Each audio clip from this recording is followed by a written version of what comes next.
खबर उत्तर प्रदेश के बस्ती जिले से आ रही है, जहां पर भानपुर तहसील क्षेत्र के वैष्णो माता मंदिर परिसर ग्राम कोठिला में आयोजित 7 दिवसीय श्रीमद् भागवत कथा के दूसरे दिन व्यासपीठ पर आसीन कथावाचक धर्मशास्त्राचार्य कथा व्यास श्री बालकृष्ण आशीष जी महाराज जी ने बताया कि कलयुग में जीव की मुक्ति का एकमात्र साधन श्रीमद् भागवत है।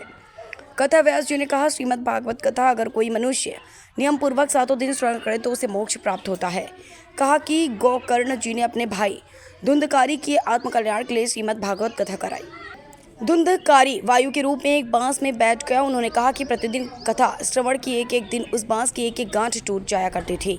7वें दिन 7 गांठ टूट गई और धुंधकारी को मोक्ष प्राप्त हुआ। आकाश मार्ग से धुंधकारी को भगवान के पार्षद विमान लेने आए।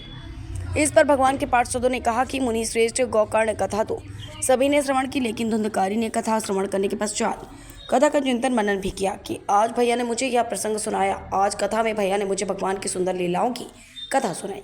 कथा व्यास जी ने कहा कि धुंधकारी दिन में कथा सुनता था और रात में भगवान की कथा का चिंतन मनन करता था, इसलिए उसे मोक्ष प्राप्त हुआ। बाकी बिहारी जी की पूजा अर्चना का कार्य आचार्य भूषण दास, आचार्य कपिल मुनि, आचार्य धीरज, पंडित हर्ष। बीपी न्यूज, खबर सिर्फ सच की।